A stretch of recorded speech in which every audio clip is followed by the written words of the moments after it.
May sinabi nga si Coach Tim Cone sa ating Gilas Pilipinas team pagdating ng panahon.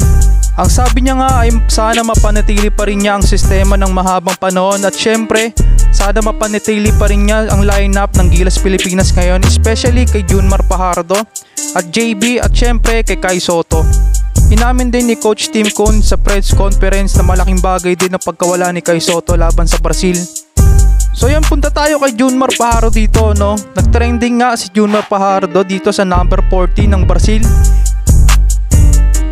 Pinilit niya nga kuhain yung bola o indikasyon lang siguro rin yan, binibiro niya lang talaga yung player ng Brazil.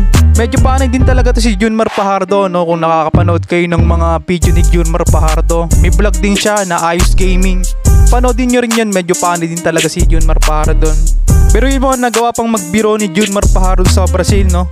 Medyo maganda-ganda din yung stats na ginawa ni Junmar Fajardo laban sa Brazil nun.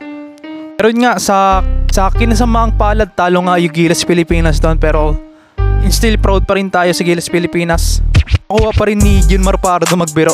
So yun lang, isang mabilisang update lang sa Gilas Pilipinas at syempre kay Junmar Fajardo. Kung gusto mo naman ng mga gatong video, mag-subscribe ka na sa aking YouTube channel para lagi kang updated sa mga bago nating videos.